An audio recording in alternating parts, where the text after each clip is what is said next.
अकबर, बीरबल और 3 पंडितों का घमंड। फतेहपुर सीकरी का विशाल दरबार हमेशा की तरह जगमग कर रहा था। नगाड़ों की थाप, इत्र की खुशबू और दरबारियों की हंसी ठिठोली से पूरा माहौल जीवंत था। अकबर अपने सिंहासन पर बैठे थे और दरबारी अपने अपने किस्सों और कविताओं से उन्हें प्रसन्न कर रहे थे। इसी बीच द्वारपाल ने आकर झुककर कहा, जहां पनाह, दरबार के बाहर 3 बड़े पंडित आए हैं। वे कहते हैं कि अगर उनकी विद्वता को दरबार ने मान्यता न दी तो वे पूरे साम्राज्य में ये ऐलान करेंगे कि अकबर का दरबार विद्वानों के योग्य नहीं। अकबर की आंखें चमक उठीं। तो लाओ उन्हें अंदर, देखते हैं कौन है ये जो इतना बड़ा दावा करते हैं। दरबार के बीचों बीच 3 पंडित प्रवेश करते हैं। तीनों के सिर पर विशाल पगड़ी, आंखों में घमंड और हाथों में मोटे मोटे ग्रंथ। उनकी चालढाल ऐसी थी मानो वे खुद को धरती पर भगवान का दूसरा रूप मानते हों। पहला पंडित बोला, मैं काशी का महान पंडित महेशानंद हूं। दूसरा बोला, मैं प्रयाग का अद्वितीय पंडित ज्ञानेश्वर हूं। तीसरा बोला, और मैं उज्जैन का परम विद्वान तर्केश्वर हूं। फिर तीनों ने एक साथ कहा, हम तीनों विद्या के सागर हैं। हमें चुनौती देने की हिम्मत किसी में नहीं। आज हम आपके दरबार की परीक्षा लेंगे। पूरा दरबार ठहाकों से गूंज उठा। कवि रहीम धीरे से बोले, लगता है आज बीरबल का असली खेल देखने को मिलेगा। पहले पंडित महेशानंद ने आगे बढ़कर कहा, जहांपना, पहला सवाल है, दुनिया का सबसे भारी वस्तु कौन सी है? दरबारी सोच में पड़ गए। कोई बोला, सोना। दूसरा बोला, लोहा। तीसरा बोला, पहाड़। लेकिन पंडित हंसते रहे। गलत, सब गलत। अकबर ने बीरबल की ओर देखा। बीरबल मुस्कुराए और बोले, जहांपना, सबसे भारी चीज है मन का बोझ। इसे कोई भी इंसान उठाता है तो उसके कदम डगमगा जाते हैं। पूरा दरबार तालियों से गूंज उठा। पंडित का चेहरा फीका पड़ गया। अब दूसरा पंडित ज्ञानेश्वर बोला, ठीक है, ये बताओ सबसे तेज क्या है? दरबारियों ने अंदाजे लगाने शुरू कर दिए। हवा, घोड़ा, बिजली। पंडित हंसकर बोला, गलत, सब गलत। अकबर ने बीरबल को देखा। बीरबल मुस्कुराए, जहांपना, सबसे तेज है इंसान की सोच। ये एक ही पल में धरती से आकाश और आकाश से धरती पहुंच जाती है। अकबर ने सिर हिलाया। वाह बीरबल, सचमुच अद्भुत उत्तर। अब तीसरा पंडित तर्केश्वर आगे आया और बोला, तो ये बताओ सबसे मुलायम चीज क्या है? दरबारी हंसने लगे। मलमल का कपड़ा, मक्खन, रेशम। पंडित फिर गर्व से बोला, गलत। अब सबकी निगाहें बीरबल पर थी। बीरबल ने कहा, जहांपनाह, सबसे मुलायम है इंसान का दिल। इसमें चाहे कितनी कठोरता क्यों न हो, एक पल का प्यार और करुणा इसे पिघला देती है। दरबार तालियों से गूंज उठा। अकबर मुस्कुराए। वाह बीरबल, सचमुच अनमोल उत्तर। तीनों पंडित बुरी तरह तिलमिला गए। उन्होंने कहा, हम ये मानने को तैयार नहीं कि इस दरबार में हमसे बड़ा कोई है। अगर बीरबल इतना ही विद्वान है तो हमें एक ही सवाल में हराकर दिखाए। अकबर ने चुनौती स्वीकार कर ली और कहा, ठीक है बीरबल, इन्हें एक सवाल दो। बीरबल मुस्कुराए और बोले, तीनों पंडितों से मेरा केवल एक ही सवाल है। अगर आप इतने ही ज्ञानी हैं तो बताइए, इस दरबार में सबसे बड़ा मूर्ख कौन है? दरबार में सन्नाटा छा गया। तीनों पंडित एक दूसरे को देखने लगे। फिर बोले, हम ऐसा सवाल कैसे जवाब दें? अगर हम किसी का नाम ले तो अपमान होगा। बीरबल ने कहा, अगर विद्वान होने का दावा करते हैं तो सच्चाई बताने से क्यों डर रहे हैं? या फिर मान लीजिए कि असली विद्वान दरअसल डरते नहीं, सिर्फ मूर्ख डरते हैं। तीनों पंडित गुस्से से तिलमिला उठे। बीरबल ने दरबारियों से कहा, अब ध्यान से देखिए, असली मूर्ख यही तीनों पंडित है। विद्वान वह है जो उत्तर देने से न डरे। लेकिन ये तीनों अपने घमंड के कारण चुप हो गए। पूरा दरबार ठहाकों से गूंज उठा। अकबर ने भी जोरदार हंसी छोड़ी। सच कहा बीरबल, ये विद्वान नहीं, घमंड के पुतले हैं। तीनों पंडितों के चेहरे से घमंड गायब हो चुका था। वे सिर झुकाकर बोले, जहांपनाह, हम मान गए। विद्वता घमंड से नहीं, विनम्रता से पहचानी जाती है। बीरबल की बुद्धि के सामने हम सब तुच्छ हैं। अकबर ने ठहाका लगाते हुए कहा, आज दरबार ने एक बार फिर देख लिया कि असली विद्वान वही है जो घमंड से ऊपर उठकर सच्चाई बोले। कवि रहीम मजाक में बोले, तीनों पंडितों के लिए अलग से आसन बनवाइए ताकि अगली बार ये मूर्खों की सभा में जाकर बैठ सकें। पूरा दरबार जोरदार ठहाकों से गूंज उठा। तीनों पंडित शर्म से सिर झुकाए दरबार से निकल गए। उस दिन पूरे साम्राज्य में चर्चा रही कि तीन पंडितों का घमंड बीरबल की बुद्धि के सामने राईसा साबित हुआ। जहां बीरबल हो वहां घमंड की कोई जगह नहीं होती। मोरल, सीख, असली विद्वान वही है जो विनम्र हो। घमंड इंसान को अंधा बना देता है। बुद्धि और विनम्रता ही इंसान की असली पहचान है। अकबर, बीरबल और मूर्ख ब्राह्मण का सवाल। फतेहपुर सीकरी का विशाल दरबार अपने पूरे शानो शौकत पर था। महल की छतों पर सुनहरी किरणें पड़ रही थी और पूरे वातावरण में संगीत, हंसी और बातचीत की गूंज थी। अकबर बादशाह अपने सिंहासन पर बैठे दरबार की फरियादें सुन रहे थे। तभी अचानक एक अजीब दृश्य ने सभी को चौंका दिया। दरबार के द्वार से एक ब्राह्मण बड़ी धूमधाम से भीतर आया। उसका सिर ऊंचा था, चाल में अकड़ थी और उसकी आंखों में अजीब सी मूर्खतापूर्ण चमक। उसने गले में 100 से ज्यादा तुलसी की मालाएं पहन रखी थी, माथे पर मोटा सा चंदन लगाया था और हाथ में एक बड़ा सा शास्त्र। उस ब्राह्मण ने दरबार में आते ही ऊंची आवाज में कहा, जय हो सम्राट अकबर की। मैं ब्रह्म ज्ञान का धनी हूं। मुझसे बड़ा ज्ञानी पूरे हिंदुस्तान में कोई नहीं। आज मैं इस दरबार को अपनी विद्वता से चुनौती देने आया हूं। अकबर उसकी अकड़ देखकर मुस्कुराए और बोले, वाह, तो बताओ पंडित जी, आप कौन सी चुनौती लेकर आए हैं? ब्राह्मण ने अपनी गर्दन हिलाते हुए कहा, जहांपनाह, मैंने सुना है कि आपके दरबार में एक बीरबल नामक चतुर मंत्री है। लोग कहते हैं कि उसकी बुद्धि की कोई मिसाल नहीं, लेकिन मैं कहता हूं कि वह मेरी विद्वता के आगे कुछ भी नहीं। मैं उसके सामने 3 सवाल रखूंगा। अगर उसने उनके सही उत्तर दिए तो मैं मान जाऊंगा कि वो बुद्धिमान है, वरना वो मेरी चरण धूलि लेने को बाध्य होगा। दरबार में खुसर फुसर होने लगी। कुछ दरबारी हंसी दबा रहे थे तो कुछ सोच रहे थे कि आज तो बीरबल फंस गया। अकबर ने मुस्कुराते हुए कहा, ठीक है पंडित जी, आपकी चुनौती स्वीकार है। बीरबल कल दरबार में आपके सवालों का जवाब देगा। ब्राह्मण अकड़ के साथ बाहर चला गया। दूसरे दिन दरबार में भीड़ उमड़ पड़ी। सबको इंतजार था कि वो मूर्ख ब्राह्मण क्या सवाल पूछेगा और बीरबल कैसे उत्तर देगा। ब्राह्मण ने मंच पर आकर पहला सवाल दागा, बीरबल, बताओ, इस पूरी धरती का केंद्र कहाँ है? पूरा दरबार सन्न रह गया। ये तो सचमुच कठिन सवाल था। आखिर धरती गोल है, उसका केंद्र कैसे बताया जा सकता है? दरबारी एक दूसरे को देखने लगे। कुछ तो सोचने लगे कि अब बीरबल चुप हो जाएगा, लेकिन बीरबल तो बीरबल था। उसने बिना देर किए जमीन पर एक डंडा गाड़ दिया और मुस्कुराकर बोला, यही है धरती का केंद्र। ब्राह्मण ने हैरान होकर कहा, यह कैसे हो सकता है? बीरबल ने शांत स्वर में जवाब दिया, यदि तुम्हें यकीन नहीं तो खुद नाप कर देख लो, लेकिन एक बात याद रखना, जहां मैं डंडा गाड़ दूं वही धरती का केंद्र है, क्योंकि केंद्र कोई देख नहीं सकता, उसे बताया ही जाता है। दरबार तालियों और ठहाकों से गूंज उठा। अकबर ने हंसकर कहा, वाह बीरबल, कमाल कर दिया। ब्राह्मण झेम गया, लेकिन उसने तुरंत दूसरा सवाल पूछा, ठीक है, अब बताओ, दुनिया में कितने तारे हैं? सवाल सुनते ही दरबार में फिर सन्नाटा छा गया। हर कोई सोच रहा था कि इस प्रश्न का उत्तर कैसे मिलेगा।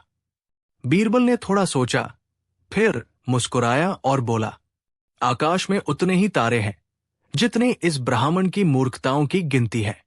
पूरा दरबार ठहाकों से गूंज पड़ा। अकबर पेट पकड़कर हंसने लगे। ब्राह्मण भड़ककर बोला, ये कैसी गिनती हुई? साबित करो। बीरबल ने तुरंत जवाब दिया, तो तुम भी पहले अपनी मूर्खताओं की गिनती करके दिखाओ, फिर मैं भी तारे गिनवा दूंगा। दरबारी इतने हंसे कि उनकी आंखों में आंसू आ गए। ब्राह्मण की नाक लाल हो गई, पर उसके पास कोई जवाब नहीं था। गुस्से से लाल होते ब्राह्मण ने तीसरा सवाल दागा।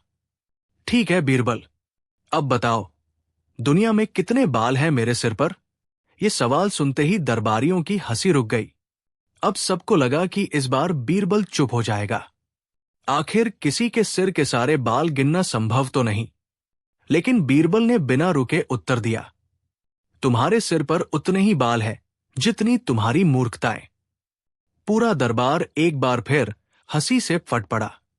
ब्राह्मण चिल्लाया, ये झूठ है, मैं साबित करवाऊंगा। बीरबल तुरंत बोला, तो आओ किसी एक मूर्खता की गिनती कर लो, फिर मैं एक बाल तोड़कर दिखा दूंगा। हर मूर्खता पर एक बाल, ऐसे सारे बाल गिन लो। अब तो ब्राह्मण की बोलती बंद हो गई। वो गुस्से से लाल होकर अकड़ता हुआ दरबार से बाहर चला गया। अकबर ने ठहाका लगाते हुए कहा, बीरबल, सच में तुम्हें कोई हरा नहीं सकता। आज फिर साबित हो गया कि तुम्हारी बुद्धि हर सवाल से बड़ी है। दरबारी तालियां बजाते हुए बोले, जय हो बीरबल की बुद्धि का। उस मूर्ख ब्राह्मण का घमंड चूर चूर हो चुका था। पूरे शहर में चर्चा फैल गई कि दरबार में एक मूर्ख पंडित आया था, जिसने 3 सवाल पूछे और बीरबल ने उसे मजाक बनाकर भगा दिया। अकबर ने दी बीरबल को 3 असंभव चुनौतियां। फतेहपुर सीकरी का दरबार उस दिन कुछ ज्यादा ही रौनक भरा था। रंग बिरंगे वस्त्रों में दरबारी सजधज कराए थे, क्योंकि बादशाह अकबर ने ऐलान किया था कि आज वो अपने दरबार में एक अनोखी प्रतियोगिता रखेंगे। दरबारी उत्सुक थे, क्या होगा, कौन जीतेगा, क्या पुरस्कार मिलेगा? सबके मन में तरह तरह की बातें चल रही थी। तभी अकबर शाही शान के साथ सिंहासन पर विराजमान हुए। उनके चेहरे पर हल्की सी मुस्कान और आंखों में चमक थी। उन्होंने दरबारियों की ओर देखते हुए कहा, दरबारियों, आज मैं अपनी बुद्धि को परखने नहीं आया हूं, बल्कि मैं अपने सबसे प्रिय मंत्री बीरबल की बुद्धि को एक नई परीक्षा में डालने जा रहा हूं। मैंने उसे 3 असंभव चुनौतियां देने का निश्चय किया है। यदि वो इन्हें पूरा कर गया तो मैं मान लूंगा कि उसकी चतुराई सचमुच बेमिसाल है। दरबार गूंज उठा। सभी ने उत्सुक नजरों से बीरबल को देखा। बीरबल शांत भाव से खड़े थे, जैसे उन्हें पहले ही सब पता हो। पहली चुनौती, बिना देखे गिनो आकाश में कितने पक्षी हैं। अकबर ने पहला सवाल सुनाया। बीरबल, मेरी पहली चुनौती यह है कि तुम मुझे बताओ, अभी इस समय पूरे आकाश में कितने पक्षी उड़ रहे हैं। दरबार में सन्नाटा छा गया। दरबारी आपस में फुसफुसाने लगे, ये तो असंभव है। आकाश में पक्षी इधर उधर उड़ते रहते हैं, कोई उन्हें गिन सकता है क्या? लेकिन बीरबल मुस्कुराए और बोली उठे, जहांपना, इस समय पूरे आकाश में 55,451 पक्षी उड़ रहे हैं। अकबर ने हैरानी से कहा, तुम्हें इतना यकीन कैसे? ये तो कोई साबित ही नहीं कर सकता। बीरबल ने चालाकी से कहा, जहांपना, अगर आपको मेरी बात पर संदेह है तो अपने आदमी भेज दीजिए, सारे पक्षियों को पकड़कर गिन लीजिए। यदि एक भी पक्षी ज्यादा या कम निकला तो मैं हार मान लूंगा। अकबर ठाका मारकर हंस पड़े। वाह बीरबल, तुमने असंभव को संभव कर दिया, क्योंकि कोई भी इन्हें पकड़कर गिन ही नहीं सकता। तुम्हारा उत्तर हमेशा सही रहेगा। दरबार ठहाकों से गूंज उठा। दूसरी चुनौती, मुझे लाकर दिखाओ ऐसा इंसान जिसने कभी झूठ न बोला हो। अकबर ने दूसरी चुनौती रखी। ठीक है बीरबल, अब मेरी दूसरी मांग यह है कि तुम मुझे ऐसा आदमी लाकर दिखाओ जिसने अपने जीवन में कभी झूठ न बोला हो। सभी दरबारी हक्के बक्के रह गए। अरे, भला ये कैसे संभव है? हर इंसान कभी न कभी झूठ बोलता ही है।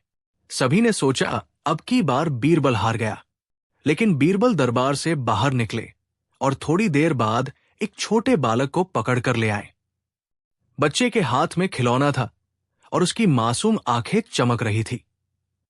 बीरबल ने बच्चे को अकबर के सामने खड़ा किया और कहा, जहांपना, ये रहा वो इंसान जिसने कभी झूठ नहीं बोला। अकबर मुस्कुराकर बोले, बीरबल, तुम कहना क्या चाहते हो? बीरबल ने झुककर कहा, जहांपना, ये मासूम बच्चा अभी इतना छोटा है कि इसे झूठ बोलना आया ही नहीं, इसलिए ये इस समय दुनिया का इकलौता सच्चा इंसान है। अकबर हंसते हंसते सिंहासन पर झुक गए। बीरबल, तुम्हें कोई मात नहीं दे सकता। तीसरी चुनौती, कल सूरज को अपने दरबार में बुलाकर दिखाओ। अब अकबर ने सबसे कठिन और अजीब चुनौती रखी। बीरबल, अगर तुम सचमुच चतुर हो तो कल सूर्योदय के समय सूरज को हमारे दरबार में बुलाकर दिखाओ।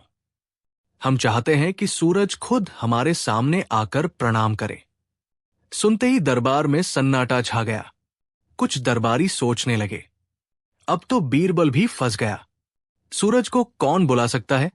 लेकिन बीरबल बिना डरे बोले, जहांपना, जैसा आदेश।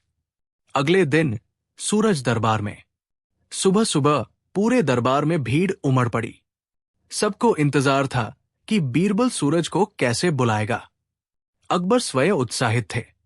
बीरबल दरबार में आए और अपने 2 नौकरों को बुलाकर कहा, तुरंत मेरे सामने एक बड़ा सा दर्पण लेकर आओ।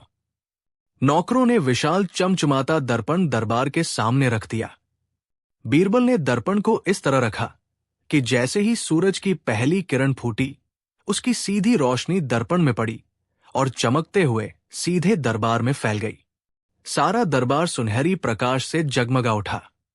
बीरबल ने झुककर अकबर से कहा, जहांपना, देखिए, सूरज स्वयं अपनी रोशनी के साथ आपके दरबार में उपस्थित होकर प्रणाम कर रहा है।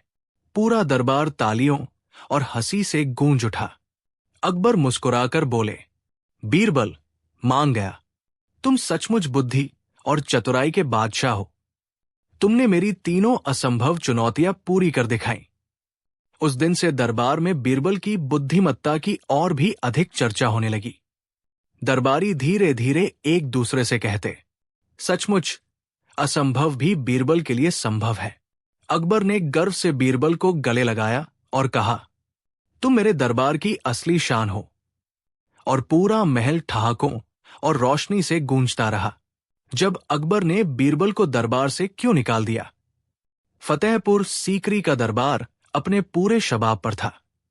बाजे गाजे बज रहे थे, फव्वारे चल रहे थे और दरबारी अपनी अपनी जगह पर बैठे आपस में धीमी आवाज में बातें कर रहे थे। दरबार के बीचों बीच अकबर अपने शाही सिंहासन पर बैठे थे और उनके चेहरे पर हल्की चिंता की लकीरें नजर आ रही थी, क्योंकि उस दिन सुबह ही कुछ दरबारियों ने बादशाह के कान भर दिए थे। जहांपना, बीरबल अब अपने पद पर ज्यादा घमंडी होते जा रहे हैं। हर सवाल का जवाब वो इतनी चालाकी से दे देता है कि बाकी दरबारियों की कोई कद्र ही नहीं रह गई। अब तो लोग यही कहते हैं कि अकबर का दरबार हो या बीरबल का। अकबर को यह सुनकर बुरा लगा। उन्हें यह शंका सताने लगी कि कहीं बीरबल वाकई अपनी चतुराई पर घमंड तो नहीं करने लगे। दरबार शुरू हुआ। अलग अलग राज्यों से आए मेहमान, व्यापारी और सूबेदार अपने अपने मामले लेकर आए। हर मुद्दे पर बीरबल अपनी समझदारी से जवाब दे रहे थे और लोग उनकी तारीफ करते थकते नहीं थे। ये देखकर कुछ दरबारी फिर अकबर के कान में फुसफुसाए, जहांपना, देखिए, आप दरबार में बैठे हैं, लेकिन महिमा सब बीरबल की हो रही है। अकबर का चेहरा सख्त हो गया। उन्होंने मन ही मन सोचा, आज बीरबल की परीक्षा लेनी ही होगी। अकबर ने अचानक दरबार में खड़े होकर बीरबल से कहा, बीरबल, तुम अपनी बुद्धि पर बहुत इतराने लगे हो। ठीक है, आज हम तुम्हें एक अजीब काम देते हैं। यदि तुम असफल हुए तो तुम्हें दरबार से निकाल दिया जाएगा। पूरा दरबार सन्न रह गया। अकबर ने आदेश सुनाया, मुझे बताओ, दुनिया में सबसे बड़ा मूर्ख कौन है? और अगर उसका नाम नहीं बता पाए तो तुम्हें अपने पद से हाथ धोना पड़ेगा। सभी दरबारियों ने सोचा, अब की बार बीरबल फंस गया। दुनिया का सबसे बड़ा मूर्ख भला कौन होगा? बीरबल ने बिना घबराए कहा, जहांपना, इस सवाल का जवाब देने के लिए मुझे थोड़ा समय चाहिए। मैं कल दरबार में उसका नाम बताऊंगा। अकबर ने मुस्कुराकर कहा, ठीक है, लेकिन अगर तुम नाकाम रहे तो तुम्हें दरबार से निकाल दिया जाएगा। अगले दिन पूरा दरबार खचाखच भरा था। सबको इंतजार था कि बीरबल आखिर किसे सबसे बड़ा मूर्ख बताएंगे। बीरबल शांति से आए और अकबर के सामने खड़े होकर बोले, जहांपना, दुनिया का सबसे बड़ा मूर्ख आपके सामने ही बैठा है। दरबार दंग रह गया। सब एक दूसरे का चेहरा देखने लगे। अकबर ने गुस्से से कहा, क्या तुम कहना क्या चाहते हो? किसे मूर्ख कह रहे हो? बीरबल झुककर बोले, जहांपना, दुनिया का सबसे बड़ा मूर्ख आप स्वयं हैं। पूरा दरबार हक्का बक्का। अकबर के चेहरे का रंग बदल गया। अकबर सिंहासन से उठ खड़े हुए और गरज कर बोले, बीरबल, तुम्हारी इतनी हिम्मत कि तुम मुझे मूर्ख कहो? तुम मेरे प्रिय मंत्री हो, लेकिन अब मैं तुम्हें बर्दाश्त नहीं कर सकता। आज से तुम्हें मेरे दरबार से निकाल दिया जाता है। ये कहते ही अकबर ने पहरेदारों को इशारा किया और बीरबल को दरबार से बाहर करवा दिया। पूरा दरबार सन्नाटे में डूब गया। कुछ दरबारी मन ही मन खुश हो रहे थे कि चलो, अब बीरबल की छुट्टी हुई। बीरबल बाहर निकलते समय मुस्कुराए और बोले, जहांपना, मेरी बात पूरी तो सुन लीजिए। आपने तो मुझे मूर्ख कहने पर ही दरबार से निकाल दिया, जबकि असली कारण तो मैं अब बताने वाला था। लेकिन अकबर गुस्से में थे। उन्होंने कहा, हमें कुछ नहीं सुनना, जाओ यहां से। बीरबल शांत मन से दरबार छोड़कर अपने घर चले गए। दिन बीते, दरबार वैसे ही चलता रहा, लेकिन अकबर के दिल में एक टीस रह गई। आखिर बीरबल ने मुझे मूर्ख क्यों कहा? उसमें जरूर कोई तर्क होगा। दरबार में अब फैसले वैसे आसान नहीं हो रहे थे। बीरबल की गैरहाजिरी सबको खल रही थी। कुछ दरबारियों ने भी अकबर से कहा, जहांपना, बीरबल के बिना दरबार अधूरा लगता है। अकबर रात को सो नहीं पाते। उन्हें बार बार बीरबल की बात याद आती। जहांपना, दुनिया का सबसे बड़ा मूर्ख आप है। एक दिन अकबर ने निश्चय किया। उन्होंने साधारण वेशभूषा पहनी और अकेले ही बीरबल के घर की ओर निकल पड़े। बीरबल अपने आंगन में बैठे शांति से चाय पी रहे थे। अकबर को देखते ही उन्होंने झुककर सलाम किया और बोली उठे, जहांपना, आप अचानक मेरे गरीब खाने पर? अकबर ने कहा, बीरबल, अब तुम मुझे सच सच बताओ, आखिर तुमने मुझे मूर्ख क्यों कहा था? बीरबल हंसकर बोले, जहांपना, मैंने कहा था कि मेरी बात पूरी सुन लीजिए। मैंने आपको मूर्ख इसलिए कहा था क्योंकि आप जैसे महान बादशाह ने, जिनके पास असीम संपत्ति और अपार साम्राज्य है, मुझे ये चुनौती दे डाली कि दुनिया का सबसे बड़ा मूर्ख कौन है। जहांपना, इस दुनिया में मूर्खों की गिनती करना असंभव है, और अगर कोई ऐसा सवाल पूछे जिसे न कोई साबित कर सकता है और न कोई गिन सकता है, तो वो मूर्ख कहलाता है। इसीलिए मैंने कहा था कि दुनिया का सबसे बड़ा मूर्ख वही है जिसने ये सवाल पूछा, और वो आप है। अकबर कुछ क्षण स्तब्ध रहे, फिर जोर से ठहाका मारकर हंस पड़े। बीरबल, तुमने तो मेरी सोच को ही आईना दिखा दिया। सचमुच मेरी चुनौती ही मूर्खतापूर्ण थी और तुमने उसे चतुराई से पलट दिया। उन्होंने बीरबल का हाथ पकड़कर कहा, दरबार तुम्हारे बिना अधूरा है। चलो, आज से तुम्हें तुम्हारा पद वापस मिलता है। बीरबल फिर से दरबार में लौट आए। दरबारियों के चेहरे उतर गए जो उनकी अनुपस्थिति में खुश थे, और अकबर ने सबके सामने घोषणा की, बीरबल मेरी आंख और दिल दोनों है। यदि कोई इनसे ईर्ष्या करेगा तो समझ लो वो मुझसे ईर्ष्या कर रहा है। पूरा दरबार गूंज उठा और बीरबल की हाजिर जवाबी की चर्चा दूर दूर तक फैल गई। अकबर के दरबार में ऐसा क्या हुआ कि बीरबल को छुट्टी पर भेज दिया। फतेहपुर सीकरी की ठंडी सुबह थी। शाही फव्वारों से धुंध की महीन बूंदें उड़ रही थी और पक्षियों की चहचहाहट से पूरा महल गूंज रहा था। अकबर अपने भव्य सिंहासन पर बैठे थे। उस दिन उनका मूड थोड़ा हल्का फुल्का था। वे चाहते थे कि दरबार में कुछ नया मजाक या खेल तमाशा हो। लेकिन तभी कुछ दरबारियों ने मौका पाकर अकबर के कान भर दिए। जहांपना, बीरबल हर मामले में इतना दखल देने लगे हैं कि हमें तो लगता है जैसे दरबार उनके इशारे पर ही चलता है। हां, बीरबल के बिना कोई फैसला ही नहीं होता। कभी कभी तो लगता है जैसे आपसे भी ज्यादा ताकतवर वही हो गए हैं। अकबर हंसकर बोले, तो क्या मैं अब बीरबल का गुलाम हो गया हूं? दरबारी झट से बोले, जहांपना, हम तो ये कहने की हिम्मत भी नहीं कर सकते। लेकिन बस अकबर के मन में शंका की छोटी सी चिंगारी भड़क उठी। अकबर ने बीरबल की तरफ देखा और बोले, बीरबल, तुम्हें लगता है कि तुम्हारे बिना ये दरबार अधूरा है?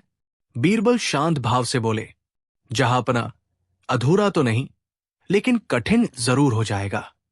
दरबारी हंसने लगे। देखा जहांपना, यही तो हम कह रहे हैं। बीरबल सोचते हैं कि उनके बिना कोई काम नहीं हो सकता। अकबर ने गंभीरता से कहा, ठीक है, आज मैं ये परखना चाहता हूं कि बिना बीरबल के ये दरबार चलता है या नहीं। इसलिए आज से मैं बीरबल को छुट्टी पर भेज रहा हूं। पूरा दरबार सन्न रह गया। बीरबल मुस्कुराकर झुके और बोले, जहांपना, जैसा हुक्म। उन्होंने दरबारियों की ओर देखा। कुछ दरबारियों की आंखों में खुशी झलक रही थी। वे सोच रहे थे, चलो अब हमें भी मौका मिलेगा। बीरबल की अक्लमंदी के बिना बादशाह हमारे सुझाव मानेंगे। बीरबल अपने घर लौट गए। रास्ते में लोग पूछते रहे, मंत्री जी, आप छुट्टी पर क्यों जा रहे हैं? बीरबल हंसकर कहते, कभी कभी दरबार को भी मेरी छुट्टी चाहिए, और मुझे भी। अगले दिन दरबार बैठा। अकबर ने कहा, आज हम देखेंगे कि बीरबल के बिना काम कैसा चलता है। पहला मामला आया। एक व्यापारी ने शिकायत की कि उसका घोड़ा चोरी हो गया है और पड़ोसी व्यापारी पर शक है। अकबर ने दरबारियों से कहा, तो बताओ, इस मामले में क्या करना चाहिए? एक दरबारी बोला, जहांपना, पड़ोसी को जेल में डाल दो। दूसरा बोला, नहीं नहीं, उसे जुर्माना लगाइए। तीसरा बोला, नहीं, दोनों व्यापारियों को ही कोड़े मारिए। पूरा दरबार उलझ गया। कोई सही उपाय सामने नहीं आया। अकबर ने माथा पीट लिया और बड़बड़ाए, अगर बीरबल होता तो एक ही पल में असली चोर पकड़ लेता। दूसरे दिन एक किसान आया। उसने कहा, जहांपना, मेरी गाय नदी में डूब गई, मुझे न्याय चाहिए। अकबर ने दरबारियों से पूछा। एक दरबारी बोला, जहांपना, नदी को दंड दीजिए। दूसरा बोला, नदी से कर वसूला जाए। तीसरा बोला, किसान को दूसरी गाय दी जाए, लेकिन उसके बदले उसका खेत ले लिया जाए। अकबर ने सिर पकड़ लिया। हे खुदा, ये दरबार तो सर्कस बन गया है। कुछ ही दिनों में अकबर को समझ में आने लगा कि बीरबल के बिना दरबार वैसा नहीं रहा। फैसले उलझते जा रहे थे। मजाक और चतुराई का रंग गायब हो गया था। वो रातों को करवटें बदलते और सोचते। मैंने गुस्से में आकर बीरबल को छुट्टी पर भेज तो दिया, लेकिन दरबार उसकी बुद्धि के बिना अधूरा है। उधर बीरबल भी मजे में थे। वे अपने गांव चले गए और वहां आम जनता के बीच बैठकर उनके झगड़े सुलझाते। एक किसान ने कहा, मंत्री जी, मेरी बकरी पड़ोसी के खेत में चली गई। बीरबल हंसकर बोले, तो पड़ोसी के खेत में घास मीठी होगी, अगली बार उसे बांध कर रखना। गांव वाले ठहाके लगाते। धीरे धीरे बीरबल गांव में और भी लोकप्रिय हो गए। कुछ दरबारियों ने सोचा, अब तो बीरबल वापस आएगा ही नहीं, क्यों न हम अकबर को और भी भड़काएं। उन्होंने अकबर से कहा, जहांपना, बीरबल बिना कारण गांव में मजे ले रहा है, उसे वापस मत बुलाइए। लेकिन अकबर अब समझदार हो चुके थे। वे मुस्कुराकर बोले, नहीं, असली वजह तो मैं जानता हूं। बीरबल को मैंने ही छुट्टी पर भेजा था। अब समय आ गया है कि मैं उसे वापस बुलाऊं। एक सुबह अकबर ने साधारण कपड़े पहने और अकेले ही बीरबल के घर पहुंचे। बीरबल चौपाल पर बैठे बच्चों को कहानी सुना रहे थे। अकबर ने देखा, बच्चे हंस हंसकर लोटपोट हो रहे थे। अकबर ने कहा, बीरबल, तुम्हारे बिना मेरा दरबार तो वीरान हो गया है। मैं तुम्हें छुट्टी पर भेजकर खुद ही मुसीबत में पड़ गया। बीरबल मुस्कुराए और बोले, जहांपना, कभी कभी बिछड़ना जरूरी होता है ताकि असली कदर समझ आ सके। अगले दिन बीरबल शाही दरबार में लौट आए। जैसे ही वे अंदर आए, पूरा दरबार गूंज उठा। कुछ दरबारियों के चेहरे उतर गए, लेकिन जनता खुश हो गई। अकबर ने खुले दरबार में घोषणा की, बीरबल मेरे साम्राज्य का वो रत्न है जिनकी चमक से ही ये दरबार जगमगाता है। आगे से कोई भी उन्हें लेकर मुझे भड़काने की कोशिश न करे। दरबार ठहाकों और तालियों से गूंज उठा। उस दिन के बाद अकबर को यह बात पूरी तरह समझ में आ गई कि बीरबल सिर्फ एक मंत्री नहीं, बल्कि उनके दरबार की आत्मा है। बीरबल भी और ज्यादा विनम्र होकर अपने काम में लग गए और दरबार फिर से अपनी पुरानी हंसी खुशी और चतुराई से गूंज उठा। बीरबल और नकली फरिश्ते की चालाकी। एक दिन की बात है, फतेहपुर सीकरी के बाजार में अचानक हलचल मच गई। लोग भागते भागते एक जगह इकट्ठा हो रहे थे। ढोलन गाड़े बज रहे थे और कोई ऊंची आवाज में चिल्ला रहा था, सुनो सुनो, आसमान से फरिश्ता उतर आया है। जो भी उसके आगे सिर झुकाएगा उसकी हर मुराद पूरी होगी। ये सुनकर बाजार के लोग उत्साहित हो गए। चारों तरफ अफवाह फैल गई कि कोई दिव्य पुरुष आया है जिसके पास चमत्कारी शक्तियां हैं। कुछ लोग डर से कांप रहे थे, तो कुछ लोग खुश होकर माला फूल लेकर उसके सामने दौड़े चले आ रहे थे। वो आदमी सफेद चमचमाते कपड़े पहने था, सिर पर चांदी जैसा मुकुट, हाथ में एक लंबी छड़ी और चेहरे पर नकली सी चमक बिखेर रहा था। दरअसल यह आदमी कोई फरिश्ता नहीं, बल्कि एक चालाक ठग था। उसने अपने कपड़ों पर पाउडर और चमकीली चीजें लगाई थी ताकि लोग उसे देखकर दंग रह जाएं। यह खबर बिजली की तरह पूरे शहर में फैल गई और जल्द ही अकबर के कानों तक भी पहुंची।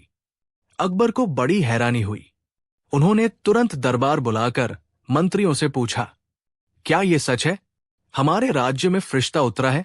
मंत्रीगण एक दूसरे का चेहरा देखने लगे। कोई कहता, जहांपनाह, मैंने भी सुना है। दूसरा बोला, मुझे तो लगता है ये ईश्वर का वरदान है। अकबर खुद भी थोड़े चकित थे, लेकिन वे मूर्ख नहीं थे। उन्होंने आदेश दिया, उस फरिश्ते को कल सुबह दरबार में लाया जाए। मैं खुद देखना चाहता हूं कि वो कौन है। नकली फरिश्ते का दरबार में आगमन। अगले दिन वही ठग चमचमाते कपड़ों में, हाथ में छड़ी लिए दरबार में पेश हुआ। उसके आने से पहले ही दरबारियों में खुसर पुसर शुरू हो गई। कोई कह रहा था, सचमुच चमत्कार है, तो कोई हंसकर बोला, देखते हैं अब ये हमें क्या वरदान देता है। अकबर ने बड़े गौर से उसकी ओर देखा और कहा, तो तुम फरिश्ते हो, क्या सबकी मुराद पूरी कर सकते हो? ठग ने गहरी आवाज में बोला, हां बादशाह, मैं आसमान से तुम्हारे राज्य की भलाई के लिए भेजा गया हूं। जो भी मेरे आगे सिर झुकाएगा उसकी हर समस्या दूर होगी। लेकिन वो थोड़ी देर रुका, फिर चालाकी से बोला, लेकिन इसके लिए पहले सबको मुझे सोने चांदी का नजराना देना होगा, तभी उनकी दुआ कबूल होगी। ये सुनकर दरबारियों में खुसर पुसर शुरू हो गई। कई लालची दरबारी तो उसी वक्त सोने की मुद्राएं लाकर उसके आगे रखने लगे। अकबर को थोड़ी शंका हुई, लेकिन दरबार में बैठे कई लोग तो सचमुच प्रभावित हो गए। अकबर ने तुरंत बीरबल को बुलाया और कहा, बीरबल, यह फरिश्ता दावा कर रहा है कि यह आसमान से उतरा है। तुम्हें क्या लगता है? बीरबल ने ठग की ओर देखा और मुस्कुरा दिया। जहांपनाह, अगर यह सचमुच फरिश्ता है तो इसकी पहचान करना मुश्किल नहीं है। मुझे थोड़ी मोहलत दीजिए। अकबर ने अनुमति दी। बीरबल की चालाक जांच। बीरबल ने पहले उस फरिश्ते से कुछ सवाल पूछे। हे फरिश्ते, अगर तुम आसमान से आए हो तो बादलों का वजन कितना होता है? वहां की नदियां कैसी है? और वहां की भाषा क्या है? ठग पसीने पसीने हो गया। उसने अजीब सी बातें बनानी शुरू की। बादलों का वजन इतना होता है कि इंसान उठा न सके। नदियां दूध की तरह सफेद बहती है। भाषा, ओ, वो तो सिर्फ फरिश्ते जानते हैं। दरबार में कई लोग हंसी रोक न सके। बीरबल बोला, अच्छा, एक और सवाल। जब तुम नीचे आए तो तुम्हारे पंख कहाँ हैं? बिना पंख के तो कोई उड़ ही नहीं सकता। ये सुनकर ठग हक्का बक्का रह गया। उसने झूठी हंसी के साथ कहा, पंख मैंने महल के बाहर ही छोड़ दिए हैं। इतने बड़े पंख अंदर लाना संभव नहीं था। दरबारी फिर हंसने लगे। बीरबल का असली खेल। बीरबल ने अकबर से कहा, जहांपना, मुझे लगता है इस फरिश्ते की असली पहचान सामने लाने के लिए एक छोटी सी परीक्षा लेनी चाहिए। अकबर बोले, ठीक है, जो ठीक समझो करो। बीरबल ने तुरंत सैनिकों को आदेश दिया, इस फरिश्ते को ले जाकर महल की सबसे ऊंची मीनार पर खड़ा करो। अगर यह सचमुच आसमान से आया है तो बिना चोट खाए उड़कर वापस लौट आएगा, वरना समझ जाना कि यह ठग है। यह सुनते ही ठग के पैरों तले जमीन खिसक गई। उसका चेहरा पीला पड़ गया और वो घुटनों के बल गिरकर बोला, मुझे माफ कर दो, मैं फरिश्ता नहीं हूं। मैं तो बस एक गरीब ठग हूं जिसने लोगों को बेवकूफ बनाने के लिए यह वेश धारण किया। दरबार में हंसी का ठहाका। उसके कबूलनामे पर पूरा दरबार ठहाकों से गूंज उठा। अकबर भी हंस पड़े और बोले, वाह बीरबल, अगर तुम्हारी अक्ल न होती तो ये नकली फरिश्ता न जाने कितने लोगों को ठग लेता। बीरबल ने विनम्रता से कहा, जहांपनाह, दुनिया में सबसे बड़ा चमत्कार इंसान की बुद्धि है। अगर बुद्धि का सही इस्तेमाल किया जाए तो कोई भी ठग हमें धोखा नहीं दे सकता। अकबर ने आदेश दिया कि उस ठग को सजा दी जाए और जनता को वापस उनका सोना चांदी लौटाया जाए। कहानी का मोरल। कहानी से शिक्षा मिलती है कि चमत्कार और ढोंग के नाम पर आंख बंद करके किसी पर भरोसा नहीं करना चाहिए। असली ताकत दिमाग और सच्चाई की होती है। अकबर का फरमान, बिना पाँव चले दरबार आओ। एक सुबह अकबर दरबार में बैठे थे। आसमान साफ था। हल्की धूप फर्श पर सुनहरे धागों की तरह बिखरी हुई थी। दरबारियों का मिजाज भी खुशनुमा था। अकबर का मूड उस दिन बड़ा ही मजाकिया था। उन्होंने दरबारियों की ओर देखा और मुस्कुराते हुए बोले, आज मैं एक नया फरमान सुनाता हूं। कल सुबह हर दरबारी मेरे दरबार में आएगा, पर शर्त यह है कि कोई भी अपने पैरों से चलकर नहीं आएगा। जो बिना पाँव चले दरबार आएगा वही विजेता होगा, और जो नियम तोड़ेगा उसे सजा मिलेगी। दरबार में सन्नाटा छा गया। सब एक दूसरे का चेहरा देखने लगे। ये कैसी अजीब शर्त है, बिना पाँव चले दरबार पहुंचना? ये तो नामुमकिन सा लग रहा था। मंत्रीगण सोचने लगे। कोई बोला, हम रथ या घोड़े पर बैठकर दरबार पहुंच सकते हैं। दूसरा बोला, नहीं, बादशाह की नजरें तेज हैं, वे कह देंगे कि रथ घोड़ा भी पैरों से ही चलते हैं। तीसरा बोला, तो पालकी में आना होगा, लेकिन पालकी ढोने वाले तो पैरों का ही इस्तेमाल करेंगे। क्या यह सही होगा? सबके माथे पर पसीना था। फरमान पूरा करना आसान नहीं लग रहा था। बीरबल चुपचाप बैठे थे। अकबर ने उनकी ओर देखा और कहा, बीरबल, अब तुम्हारी बारी है। देखते हैं तुम्हारी अक्ल इस बार काम आती है या नहीं। याद रखो, पैरों से चलकर आना मना है। बीरबल ने हल्की मुस्कान दी और बोले, जहां पनाह, हुक्म सिर आंखों पर। कल सुबह मैं आपके सामने दरबार में हाजिर हो जाऊंगा, बिना पाँव चले। दरबारियों ने सोचा, अब देखना मजा आएगा बीरबल कैसे इस पहेली को सुलझाते हैं। अगली सुबह दरबार भर चुका था। सब दरबारी अपनी अपनी चालाकियां आजमा रहे थे। एक दरबारी बैलगाड़ी में बैठकर आया, दूसरा पालकी में बैठकर आया, तीसरा दरबारी अपने नौकरों के कंधों पर बैठा दरबार पहुंचा। हर कोई सोच रहा था कि उसने नियम तोड़ा नहीं है, पर अकबर ने हंसते हुए कहा, यह सब धोखा है। गाड़ी, बैल, पालकी, इंसान सब अपने अपने पैरों से ही तो चले। तुमने फरमान नहीं माना।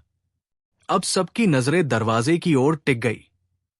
अचानक दरबार के बाहर से ढोलन गाड़ों की आवाज आई। सैनिकों ने घोषणा की, बीरबल आ रहे हैं।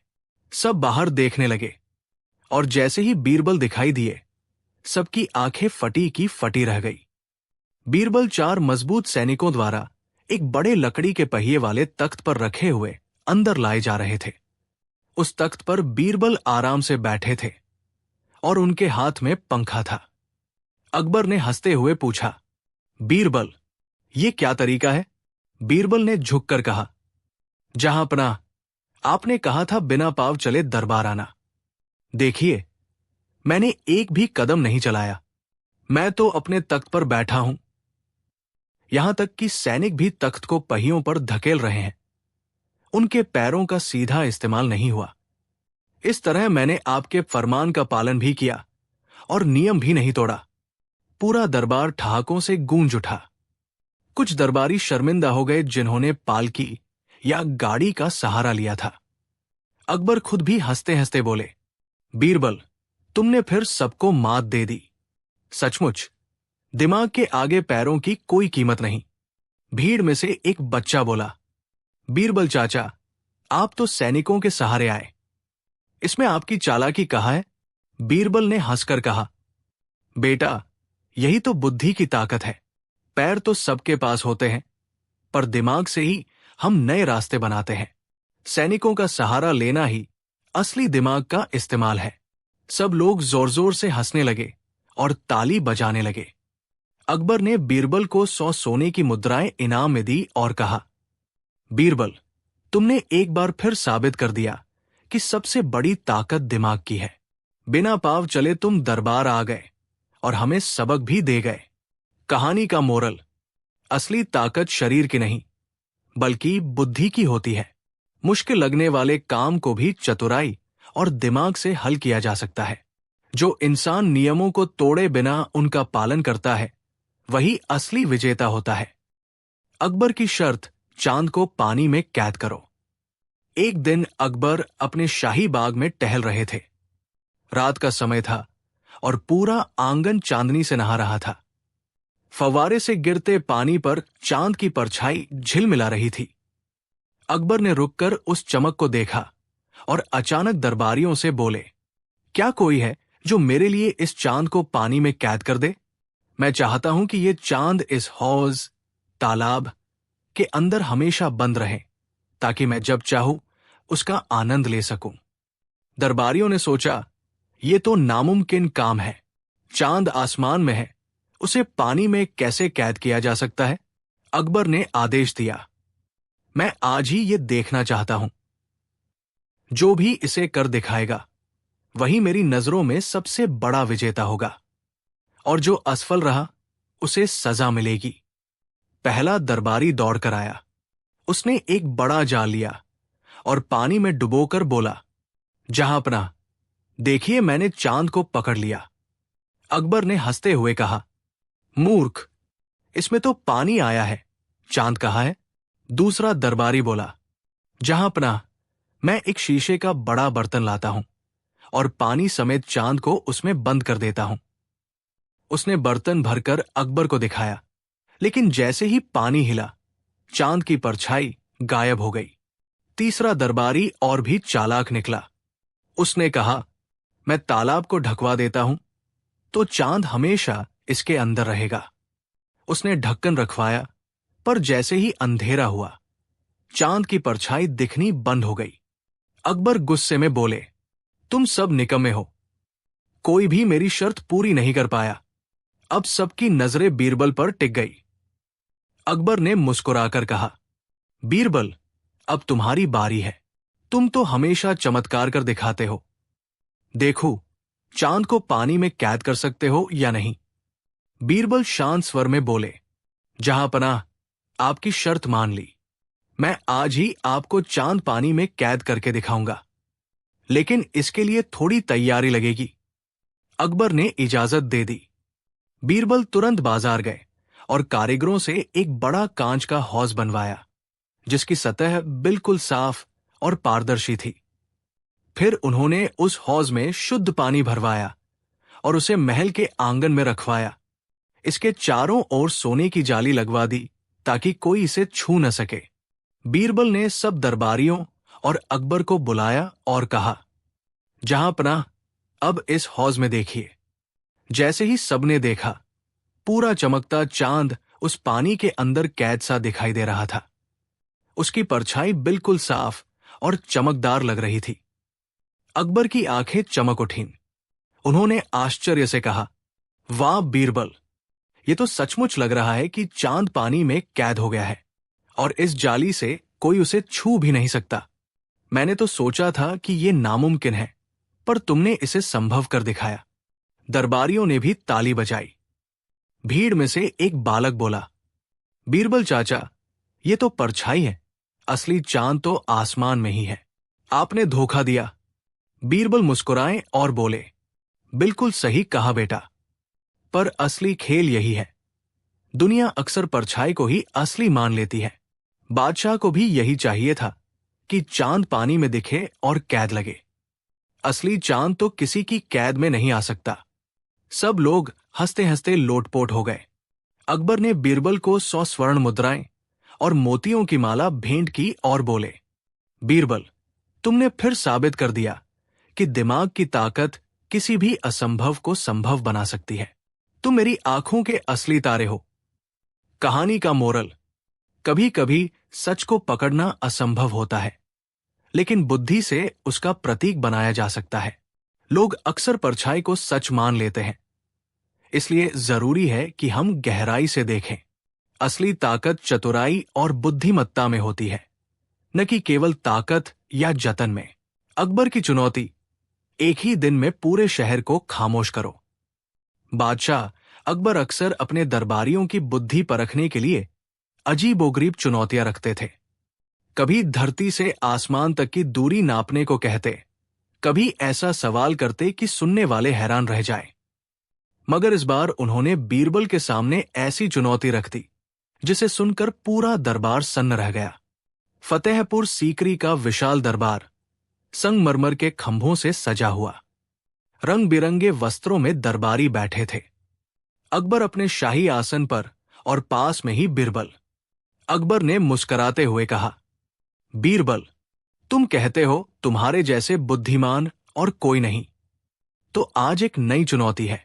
अगर तुम सच में सबसे होशियार हो तो एक ही दिन में पूरे शहर को खामोश करके दिखाओ। कोई आवाज न हो, कोई चहल पहल न हो, पूरा शहर बिल्कुल शांत। पूरा दरबार अरे वाह कहकर गूंज उठा। मंत्री, दरबारी और कवि सब हक्के बक्के रह गए। एक ही दिन में पूरे शहर को चुप कराना, यह तो असंभव काम लग रहा था। कुछ मंत्री मुस्कुराने लगे। अब बीरबल फंसा। इतने बड़े शहर को चुप कराना मुमकिन ही नहीं। कवि रहीम ने धीरे से कहा, यह तो जैसे चिड़ियों से आसमान खाली कराने जैसा है। बीरबल ने अपनी चिरपरिचित मुस्कान बिखेरते हुए अकबर को प्रणाम किया और बोला, जहां पनाह, आपकी हुक्म अदब से कबूल है, लेकिन शर्त यही है कि जो उपाय मैं करूं उसमें किसी को रोक टोक न हो। अकबर ने हामी भरी। ठीक है बीरबल, तुम्हें पूरा अधिकार है। बस कल शाम तक मुझे शहर को खामोश चाहिए। बीरबल दरबार से निकलकर अपने घर पहुंचे। रास्ते में सोचते रहे, पूरे शहर को चुप कराना कैसे होगा? अगर मैं डरा धमकाकर चुप कराऊं तो लोग अगले दिन फिर शोर मचाएंगे। मुझे ऐसा उपाय चाहिए जिससे सब अपनी इच्छा से चुप रहें। घर पहुंचकर बीरबल ने अपनी पत्नी को सब बताया। पत्नी मुस्कुराकर बोली, क्यों न तुम शहर वालों की जिज्ञासा का सहारा लो? लोग जिज्ञासा में खुद ब खुद शांत हो जाते हैं। बीरबल की आंखें चमक उठीं। वाह, यही तो राज है। अगली सुबह बीरबल ने शाही नगाड़ों से ऐलान करवाया, कल सूरज ढलने से पहले पूरे शहर में एक अनोखा रहस्य प्रकट होने वाला है। लेकिन उसका रहस्य केवल वही जान पाएगा जो पूरे दिन खामोश रहेगा। जो बोलेगा वो इस अद्भुत नजारे से वंचित रह जाएगा। जैसे ही ये खबर फैली, पूरा शहर उत्सुक हो गया। लोग सोचने लगे, आखिर ऐसा कौन सा रहस्य है जो सिर्फ चुप रहने से मिलेगा? बच्चे तक चुप हो गए। व्यापारी अपनी दुकानों पर बिना आवाज किए बैठे रहने लगे। औरतें इशारों से बातें करने लगी। सुबह से दोपहर तक पूरे शहर में अजीब खामोशी छा गई। न कोई ऊंची आवाज, न झगड़ा, न बाजार की चिल्लाहट। लोग इशारों से बात करने लगे, बच्चे हाथ से खेल खेलने लगे। शहर का शोरशराबा गायब था। ये दृश्य देखकर सैनिक भी हैरान रह गए। कुछ दरबारी बीरबल की सफलता देखकर जलने लगे। उन्होंने सोचा, अगर ये चाल कामयाब हो गई तो फिर से अकबर की नजरों में बीरबल महान हो जाएगा। क्यों न इस खामोशी को तोड़ा जाए। उन्होंने कुछ शरारती लड़कों को पैसे देकर कहा, जोर जोर से डफ बजाओ, ढोलक बजाओ, शहर को गूंजा दो। लड़के जैसे ही ढोलक बजाने लगे, लोगों ने उन्हें घेर लिया और फुसफुसाकर कहा, पागल हो क्या? चुप रहो, वरना रहस्य से वंचित रह जाओगे। लड़के डर गए और खुद भी चुप हो गए। महल में अकबर बेचैन हो रहे थे। ये बीरबल क्या करने वाला है? सचमुच शहर खामोश हो गया है। मगर रहस्य क्या है? शाम होते होते अकबर ने दरबार बुलवाया। पूरा दरबार शांत था, किसी की आवाज तक नहीं। बीरबल आगे बढ़े और अकबर से बोले, जहांपनाह, देखिए आपका शहर। आज पूरा शहर आपकी हुक्म से खामोश है। ये खामोशी डर से नहीं, बल्कि उम्मीद से आई है। लोग जिज्ञासा और विश्वास के कारण मौन हो गए। यही सबसे बड़ी ताकत है। अकबर ने आश्चर्य से पूछा, लेकिन रहस्य कहाँ है? बीरबल मुस्कराए, जहांपनाह, असली रहस्य यही था, खामोशी का। लोगों ने सोचा कोई चमत्कार होगा, लेकिन असल चमत्कार यह है कि इतने बड़े शहर को एक सोच ने खामोश कर दिया। यह दिखाता है कि अगर लोग एक दिशा में सोच लें, तो असंभव भी संभव हो सकता है। पूरा दरबार तालियों से गूंज उठा। अकबर ने हंसते हुए कहा, बीरबल, तुमने असंभव को संभव कर दिखाया। आज वाकई पूरा शहर खामोश है, और यह खामोशी हमें सोचने पर मजबूर कर गई। दरबारी चुपचाप सिर झुकाकर बैठे रहे। उनकी चाल नाकाम हो चुकी थी। उस दिन अकबर ने ऐलान किया, बीरबल ने साबित कर दिया कि ताकत तलवार में नहीं, बल्कि बुद्धि में है। जब लोगों को विश्वास और जिज्ञासा से जोड़ा जाए, तो सबसे बड़ा शोर भी खामोश हो सकता है। बीरबल ने मुस्कुराकर कहा, जहांपनाह, यही जीवन की सीख है। जब शब्दों की गड़गड़ाहट व्यर्थ हो जाए, तब मौन सबसे बड़ी ताकत बन जाता है। कहानी की सीख, असली ताकत डराने या चुप कराने में नहीं है, बल्कि लोगों को विश्वास और जिज्ञासा से जोड़ने में है। कभी कभी मौन शब्दों से भी ज्यादा गहरा होता है। बुद्धि से किया गया कार्य तलवार से जीते गए युद्ध से भी महान होता है। अकबर का सवाल, दुनिया का सबसे आलसी आदमी कौन? फतेहपुर सीकरी का दरबार उस दिन कुछ अलग ही माहौल में था। सूरज की सुनहरी किरणें महल की दीवारों पर पड़ रही थी, और फव्वारे की जलधारा की आवाज कानों को ठंडक पहुंचा रही थी। अकबर बादशाह अपने शाही सिंहासन पर बैठे थे, और दरबार में हल्की सी बेचैनी और उत्सुकता का मिश्रण था। दरबारियों की फुसफुसाहटें बढ़ रही थी। सुनिए, आज अकबर साहब का मूड कुछ अलग लग रहा है। हां, लगता है आज कोई मजेदार सवाल पूछेंगे। अकबर ने मुस्कुराते हुए बीरबल की ओर देखा। उनकी आंखों में चमक और मुस्कान दोनों ही थे। अकबर ने ठंडी आवाज में पूछा, बीरबल, मुझे बताओ, इस पूरी दुनिया में सबसे आलसी आदमी कौन है? दरबार में सन्नाटा छा गया। सभी दरबारी अपने अपने चेहरे पर हैरानी और चिंता के भाव लिए बैठे थे। एक दरबारी ने फुसफुसाते हुए कहा, जहांपनाह, यह तो नामुमकिन सवाल है। आलस्य की कोई गिनती नहीं की जा सकती। कोई तो हो सकता है, लेकिन सबसे आलसी कौन? बीरबल मुस्कुराए। उनके चेहरे पर हल्की चालाकी और आत्मविश्वास झलक रहा था। बीरबल ने दरबारियों की ओर देखा और बोला, जहांपनाह, सबसे आलसी आदमी वह है जो अपने आलस्य को दूसरों के ऊपर भी थोपता है, जो काम करने के बजाय दूसरों से करवाता है, जो सुबह उठकर अपने काम को टालता रहता है। और ऐसे लोग अक्सर खुद को बहुत व्यस्त दिखाते हैं, लेकिन असल में काम कोई नहीं करते। दरबारियों ने सर हिलाकर सुना। अकबर मुस्कुराए, लेकिन उनकी आंखों में झिझक भी थी। अकबर ने मुस्कुराते हुए कहा, ठीक है बीरबल, तुम तो सिर्फ गुण बताते हो।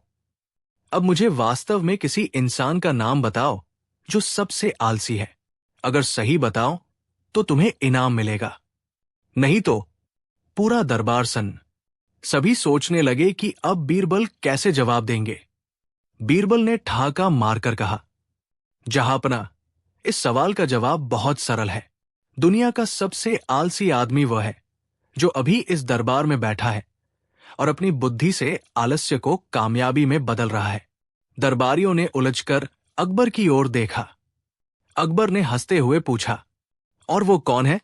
बीरबल ने आगे कहा, जहांपना, वो वही है जो अपने काम को टालता नहीं, दूसरों को टालने देता है, जो सोचता है, निर्णय करता है और वही करता है जो बाकी लोग करने की हिम्मत नहीं रखते। दुनिया में सबसे आलसी वही आदमी है जो दूसरों से मेहनत करवाता है और खुद आराम करता है, लेकिन बुद्धिमानी से। दरबारियों को समझ में नहीं आया कि बीरबल किस ओर इशारा कर रहे हैं। बीरबल मुस्कुराकर बोले, जहांपना, इसका अर्थ यह है कि हर इंसान जो आलसी है उसके पीछे एक बीरबल जैसा बुद्धिमान व्यक्ति होना चाहिए जो उसे काम में लगा दे। और आलस्य केवल तभी दिखाई देता है जब कोई इसे सहन करने वाला बुद्धिमान व्यक्ति मौजूद हो। अकबर जोर जोर से हंस पड़े। वाह बीरबल, तुम्हारी बातें हमेशा मुझे चौंकाती है। तुमने आलस्य का अर्थ ही पलट कर रख दिया। अब मैं समझ गया कि असली आलसी वही है जो सोचता है कि वो आलसी है, लेकिन उसके पीछे कोई चतुर व्यक्ति काम कर रहा होता है। दरबार ठहाकों से गूंज उठा। कुछ दरबारी हंसते हुए बोले, सचमुच, बीरबल का जवाब हमेशा अद्भुत होता है। बीरबल ने विनम्रता से झुककर कहा, जहांपना, आलस्य किसी का दोष नहीं है। आलस्य तभी काम करता है जब उसके सामने कोई इसे समझने और सहन करने वाला व्यक्ति होता है। इसलिए सबसे आलसी आदमी वो नहीं जो सोता है या आराम करता है, बल्कि वह है जो बुद्धिमान लोगों की मेहनत पर निर्भर होता है। अकबर ने सिर हिलाया और बोले, तुमने आज भी पूरी दुनिया की सच्चाई दरबार में पेश कर दी बीरबल। सच में तुम्हारे जैसे मंत्री की तो कोई तुलना ही नहीं। उस दिन के बाद दरबार में ये बात गूंजती रही। सबसे आलसी आदमी वह है जो खुद नहीं करता, लेकिन दूसरों को काम करने पर मजबूर करता है। बीरबल ने फिर एक बार अपनी चतुराई साबित कर दी। अकबर के दरबार में उनका सम्मान और भी बढ़ गया और पूरा दरबार ठहाकों, मुस्कान और चतुराई से गूंज उठा। अकबर का फरमान, बिना हाथों के ताज पहनाओ। एक दिन अकबर अपने दरबार में बैठे थे। सुबह का समय था। सूरज की रोशनी सोने की तरह महल के फर्श पर पड़ रही थी। बादशाह का मूड उस दिन बहुत ही शरारती था। उन्होंने दरबारियों की ओर देखा और बोले, आज मैं एक नया फरमान सुनाता हूं। जो कोई मुझे बिना हाथों के ताज पहनाएगा वही इनाम पाएगा। लेकिन ध्यान रहे, किसी तरह का छल, बहाना या चोरी छुपे हाथ का इस्तेमाल नहीं होना चाहिए। काम आज ही पूरा करना होगा। दरबारियों के चेहरे उतर गए। वे सोचने लगे, ताज पहनाना तो आसान है, पर बिना हाथों के कैसे? पहला मंत्री बोला, जहांपना, हम तो अपने पैरों से ताज उठाकर आपके सिर पर रख देंगे। अकबर हंस पड़े। नहीं, नियम साफ है, न हाथ न पैर, किसी भी अंग से सीधे ताज नहीं पहनाना है। दूसरे दरबारी ने कहा, तो हम डंडे के सहारे ताज चढ़ा देंगे। अकबर बोले, ये भी हाथों का ही सहारा हुआ। मैंने कहा था बिना हाथों के। अब सबके सिर पर चिंता की रेखाएं थी। कोई सोच रहा था कि किसी जानवर से ताज उठवाएं, तो कोई सोच रहा था कि रस्सी से लटकाकर चढ़ाएं। मगर अकबर की आंखों में शरारत देखकर सब समझ गए कि यह सीधी चुनौती नहीं है, बल्कि इसमें कोई चालाकी छिपी है। अकबर ने बीरबल की ओर देखा और कहा, बीरबल, अब तुम्हारी बारी है। देखते हैं तुम्हारी अक्ल इस बार काम आती है या नहीं। बीरबल मुस्कुराए और बोले, जहांपना, आपका फरमान बड़ा ही दिलचस्प है। थोड़ी देर की इजाजत दीजिए, फिर मैं ही आपको बिना हाथों के ताज पहनाऊंगा। अकबर ने हामी भर दी। बीरबल बाहर गए और तुरंत कारीगरों को बुलवाया। उन्होंने एक लंबा मखमली गद्देदार तकिया मंगवाया, उस पर बादशाही ताज रख दिया। फिर उन्होंने सैनिकों से कहा कि बादशाह को दरबार के बीचों बीच खड़ा कर दिया जाए। अब सबको हैरानी थी कि बीरबल आखिर क्या करने वाले हैं। बीरबल ने अकबर से कहा, जहांपनाह, अब आप बस थोड़े नीचे झुक जाइए। अकबर ने आदेश मानते हुए झुककर सिर झुकाया। तभी बीरबल ने 2 सैनिकों से कहा कि तकिए को धीरे धीरे ऊपर उठाएं और उसे अकबर के सिर के पास ले आएं। जैसे ही तकिया सिर के पास पहुंचा, ताज अपने आप अकबर के सिर पर जम गया। बीरबल मुस्कुराए और बोले, जहांपनाह, देखिए, किसी ने हाथ से ताज नहीं पहना आया, ताज खुद आपके सिर पर आ गया। पूरा दरबार ठहाकों से गूंज उठा। अकबर भी हंसते हंसते दोहरे हो गए। उन्होंने कहा, वाह बीरबल, तुमने नियम भी नहीं तोड़ा और मेरा फरमान भी पूरा कर दिया। सचमुच तुम्हारी अक्ल ही असली ताज है। भीड़ में से एक बच्चा बोला, बीरबल चाचा, पर इसमें ताज तो सैनिकों ने उठाया था। बीरबल हंसकर बोले, हाँ बेटा, सैनिकों ने ताज नहीं उठाया, तकिया उठाया। ताज तो अपने आप ही बादशाह के सिर पर आ गया। नियम टूटा कहा। सब लोग हंसते हंसते लोटपोट हो गए। अकबर ने बीरबल को 100 स्वर्ण मुद्राएं इनाम में दी और बोले, तुम्हारी अक्ल और चतुराई ही मेरी असली शान है। ताज तो बस सिर पर सजता है, पर तुम्हारी बुद्धि मेरे दिल में सजती है। कहानी का मोरल, हर मुश्किल का हल चतुराई से निकाला जा सकता है। कभी कभी नियमों को तोड़े बिना भी नए रास्ते बनाए जा सकते हैं। असली ताज सिर पर नहीं, बल्कि बुद्धि